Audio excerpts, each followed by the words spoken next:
Good morning. The day in the Wilder office starts now.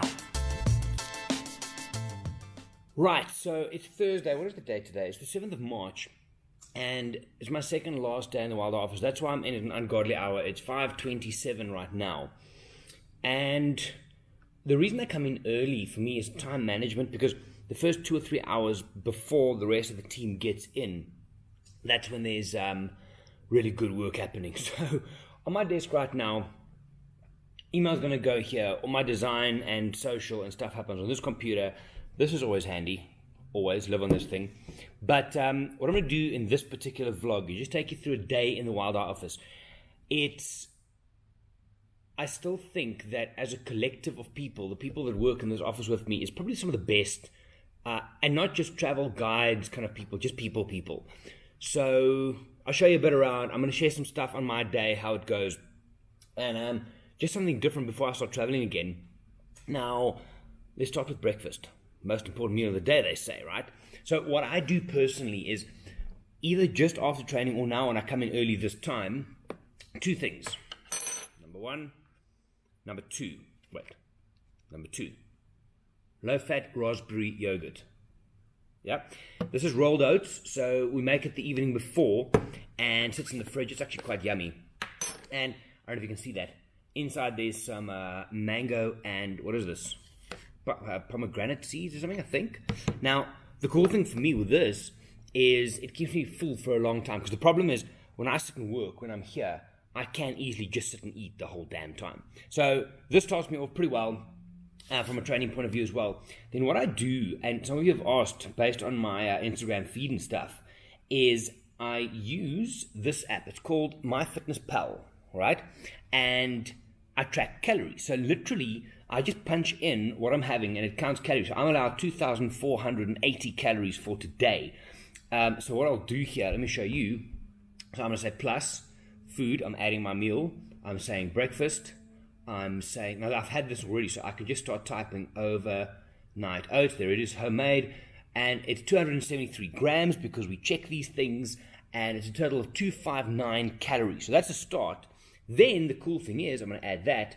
I'm also going to add, because afterwards I'm going to have my yogurt, and I'm going to say breakfast, and now I can actually scan, has this got a barcode on it? There's no barcode on this one, but I could literally then take it, scan the barcode, and it gives me what it is and how much calories it is. So I'm not going to be petty about it or anything like that, but it's nice to have a measurable, because people bitch and complain when they train, they don't get any results. Well, it's not because you're not tracking it. And then with training this afternoon, I track everything on my Garmin heart rate monitor, so I know my calorie expenditure and intake. And fitness tip for the day, if you want to lose weight, it's actually really, really simple.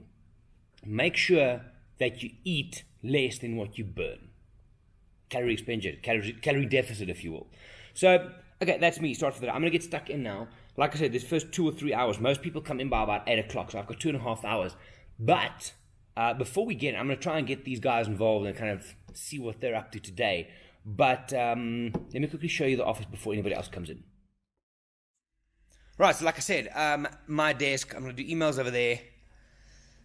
Social and design and WhatsApp, everything on that one. Phone, always important. Breakfast, like you just saw. Then across from me is where Jono sits. We get a lot of work done most of the time. Just next to us is Laura. She kind of keeps us in check. Laura runs operations and Safari Logistics, and her team then sits over on this side. Over here, you got Elisma, who runs finance. On this side, Andrew's in here, so he's also one of our directors and co-founders. He's quite involved with the actual systems and structures, so he needs to sit close to Elisma, you see. Then, just behind Andrew over here on this desk here, this is where Tanya sits. Tanya runs general travel and custom tours. So if you, for example, do a great migration trip and we do a bolt-on, Tanya will take care of that. Across from her is Judy. Tammy used to sit there. Tammy's left. Judy is new. She is Johan's wife, actually, one of our guides. And Judy is in control and in charge of all our set departures. So anything that you book for a photo safari or a normal safari, Judy takes care of that. Next to that, Alistair. Al is one of our guides. He stepped more into a business development role because of his background. He's over here. Johan sits here. He's on a trip right now. That's why his desk is so neat. He's over there. He's in the Serengeti. On this side, Marlon also on a trip, hence his desk also neat. And I think his computer's been on since like 3 weeks ago. Anyway, then at the back here, these are the guys that work with me. We all have different portfolios. Now, you can see it's a bit messy over here. Mike sits over here, Michael Opsher. He helps me with the social for Wild Eye and kind of just the social element of it. Next to that, Andrew Dankwitz, our newest guide. Andrew, we need to talk about your desk, bud. But at least he's keeping notes and stuff. Andrew's obviously one of the guys, but also helps with social media and web design, not web design, what's it called? Video editing and Photoshop. So him and I do the most of the video and the Photoshop. And then Trevor's at the back here. Trevor's at here. Him and I take care of the Wild Eye website. He's just left on a trip, and that's why his desk looks like that. So that's pretty much the Wild Eye office. What else? Behind us is the boardroom. Yeah. Over here is our sales board from last year. Behind me there's pizza. Why? Let me just check something here. There's pizza. It's like, what is that? It's like 5:30 and there's pizza. Someone's going to get him fined for that. Anyway, so sales board, there's a bit of a kitchen. We got a dishwasher recently because we are a bunch of guys in the office, and what happened way back is literally John and myself and Andrew would be in the office and all the coffee cups would be dirty, you see, and we would then rather go buy a cappuccino downstairs than make anything new or wash a cup, you see.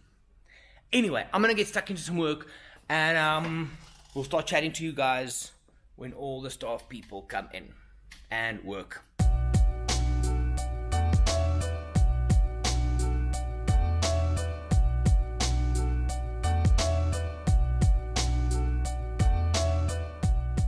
Just a quick one here. So what I'm busy with is I have a couple of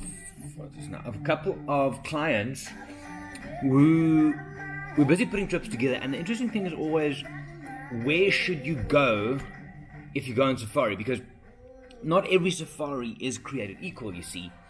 And there's a couple of things to keep in mind, which I always tell people, is if you're going to go on a safari, there's a couple of things you have to ask yourself. Number one is, what do I want to see? Because people say they want to see the Great Migration. Can they go to South Africa in February? You can go to South Africa in February, but you're not going to see the Great Migration. Two reasons. It's the wrong season and they don't go to South Africa, right? So, I mean, just a couple of examples. We're looking at a private guided trip for April, May, and kind of a best of. So the Botswana, South Africa. Then an ultimate elephant safari that I'm hosting this year, that's happening next year. Someone asked, can they bolt on to go and see the elephants walk through the lodge at Mfui? Now, if you haven't seen that yet, go and Google right now. Stop this video and go and Google Elephants Mfui Lodge, M-F-U-W-E. And there's this time of year where the elephants actually walk through the front of the lodge, because at the back there's a mango tree. And as it gets into the dry season, they want the mangoes and they walk through the lodge, which is pretty cool. So that's interesting. Another one is that I'm working on is an elephant-based private guided safari. Now, I've got the ultimate elephant trips, but this particular lady can't do that for whatever reason, timings and stuff. So I have to put together a private guided trip for just elephants. Now, like I said, if you can decide what you want to see and when you want to travel, and then most importantly, what your budget is, because not all safaris are created equal, you see. And yeah, so that's what I'm busy with now, just playing with some numbers and dates and see how we can make it work. I then take that and I throw it over to Tanya, who goes and looks at the logistics. She approaches the lodges with the itinerary and says, okay, yes, they can help us there, not here, maybe more of that. And then that comes back to me and it goes out to the client. And the last one I'm busy with here is a Serengeti private for for May this year. That's very close. It's March now. I mean, some people are booking, I've got bookings 2.5 years in advance. The last minute stuff can work, but yeah, it becomes interesting on a availability point of view. Anyway, I'm gonna get back to work. Go.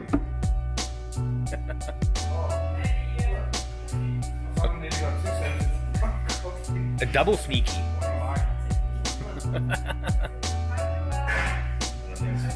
Mike, you're winning over there, bro. Yeah, slowly. Someone's winning well. We use 2 of these in 1 cup. Yesterday it was freezing And so the day starts.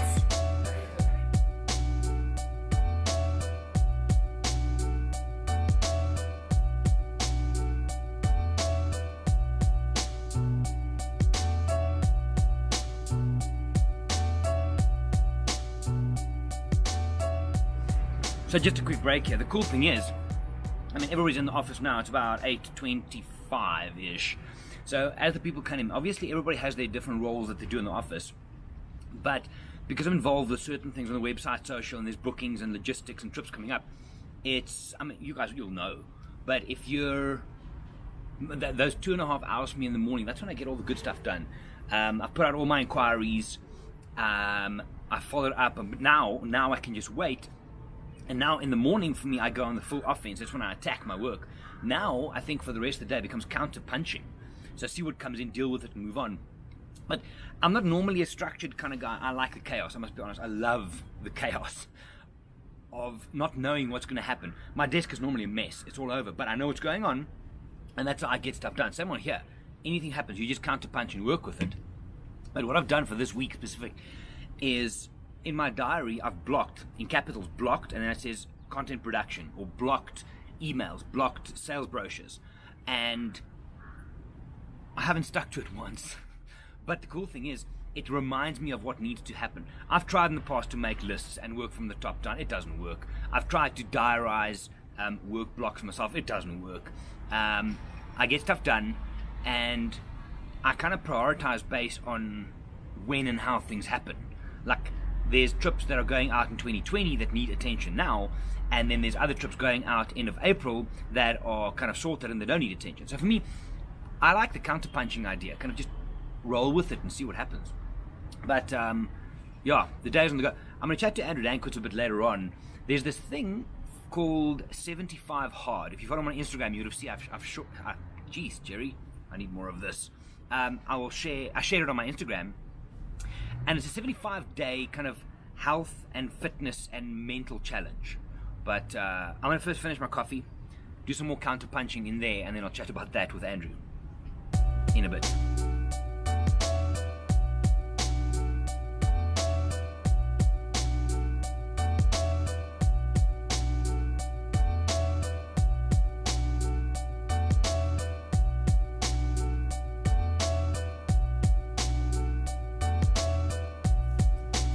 So when's he getting a flight out there?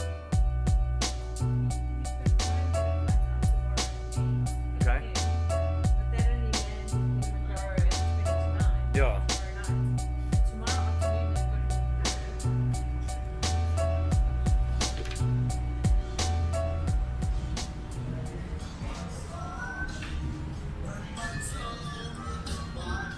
How's it? I'm just making sure Marlon's desk is still clean. And it looks pretty clean. You know his computer's been on for like 3 weeks. Yeah. You walk in here at 5:30 in the morning and you see the screensaver in there. Bizarre.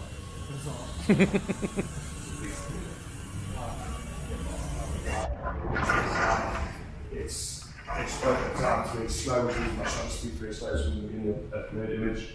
So you can take that diagram with you, it'll help you out a lot in the field. What's next? So I suppose any office is the same, but no, every office is not the same. What happens with the travel industry? So there's been a thing at Kenya Airways, well, in Kenya, where there was a strike. So some of our people, our guests, and some of the guys having to come out, Marlon and Johan, we've had to look at flights on the fly. So you can go in with the schedule as much as you like of what you plan to do the day. You just have to start rolling with the punch. You see, counter-punching. Anyway, just had a, just checking email, just had a meeting with a friend of mine. He's opening his own CrossFit gym, which is pretty cool, looking at some social media ideas and stuff for that. I'm about to phone Billy in Kenya. It's his birthday. And then got another 2 and a bit hours worth of work, because then, I need a haircut actually. Doesn't look like it here, but need a haircut. And then training after that, and then one more day tomorrow in the office. Okay, phone calls, I'll chat to you in a bit. Let me show you the view from outside the office. That's where you come out, and then you can look over the Four Ways area. Pretty cool.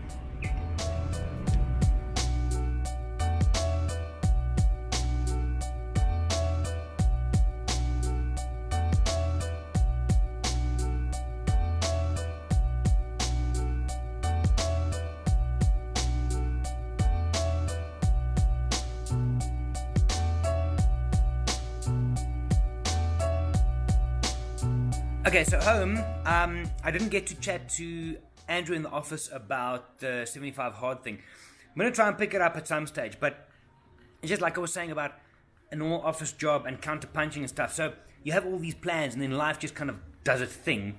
So, yeah, a couple of phone calls to Kenya. I'm now home. I'm going to train, and then I'm going to wrap up this particular episode just kind of sharing ideas on social media and sharing, because someone now asked on my Instagram story, Instagram feed, Instagram messaging, why do I share so much? Why do I post so much content? The short answer for me would be, why aren't you? Especially if you're trying to build a brand or run a business. But yeah, I'm going to run now, and 5K or something, I think. Adele, how far are we running? 7, shit. And then I'm going to wrap it up later on. Here we go.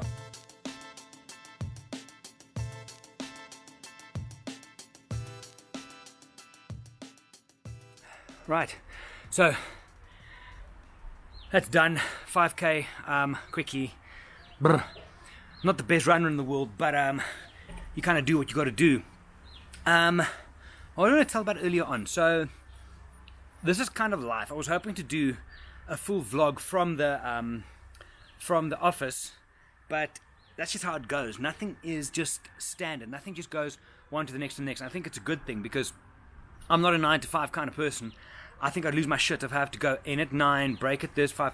So the cool thing is, even if I'm not on a trip, you never really know what's going to happen. But that's why I go in so early in the morning, is because those first 2.5 hours that I can control. I know not many people are going to phone. Sometimes international people, yes, but I can plan out. But then when people come in, you kind of do what you do. But that's, tired. I'm not the best runner, you see. But just a quick one to end this one off. I had literally now, just before I went on the run, I had someone ask me on here, why do I post so much on social, and sometimes it's overwhelming, and why do I do it? Now, today it's Throwback Thursday, so I did a lot of throwbacks. I went literally to the beginning of my feed, all the way back, and I shared stuff to my story for Throwback Thursday, because if you think about it, that's how you get to know someone, as you show who you are, and it's the personal side of it. But my first initial reaction to why do I share so much on social is, why don't you? Seriously, if you're running a business or you want to build a personal brand, like I'm trying to build a personal brand and there's the company brand, where do people spend most of their time? Yesterday, actually, I had a thing where I came out of the gym. I was standing at the gym and 3 people left. So I looked over doing cardio and 3 people left, and they were literally all identical, hunched over on the phone. So if you are not on here, yet you're trying to build a business or build a brand, how are you doing it? Now, if you, and people keep on asking me, how do I do it so much? Why do I do it so much? And I think I've mentioned this in podcasts and stuff, but I find it easy. I am just telling my story. I mean, maybe it's easy for me, maybe it's a creative thing, maybe I know how it works, maybe whatever. But a lot of people say, no, they need a break from social media, so they're going to take a break and do this. I don't feel I need a break. Even with the amount of content I'm producing, it's a fun thing for me. I don't take it that seriously. There's obviously times when you're going into sales mode, where you're trying to sell a service or something. That's one thing, but I don't find it difficult. I don't think I need a break. And the interesting thing, I think, for me, I don't consume a hell of a lot of content. I don't spend hours on here looking at pretty stuff. I'll scroll a couple of times, but mostly then I'm engaging with my audience. So I'm staying in my world. I know what I want to do. So, again, I don't think, and I said to this person in the comments, if I could, I would post even more, because I see the upside to it. And then someone said yesterday, yeah, but what if people unfollow you because you're posting too much? Let them unfollow, because it doesn't matter. If you're doing it to keep followers, you're doing it for the wrong reason. So, that's me for today. I mean, I was trying to show you, I'll try the office thing again at some stage. I've got one day in the office tomorrow, and then I'm off to the UK. I am hoping to do a lot more of these, kind of just sharing day-to-day stuff. It's just fun. Even this, I enjoy doing this. It's my creative outlet. So the fact that it's online and you see it as social media and it's consumable and people comment, that's just a sideline. So again, why am I posting so much? I enjoy it. I see the upside from a business and branding point of view. Most of all, I enjoy it. I don't do it for the followers or the likes. I do it because I enjoy it. And again, why am I doing it? Why aren't you? That's all I have. Anyway, I'm going to jump through the shower now. It's 6 o'clock. It's been one of those days where it's all over the show, but I wouldn't have it any other way. I love the chaos. Anyway, thank you for watching, and I'll see you all. Hang on. I'll see you all in the next episode. He hasn't featured in a while. That's Ziggy. Hey, Zig. My weird little boy. Anyway, chat to you guys in the next episode. Bye.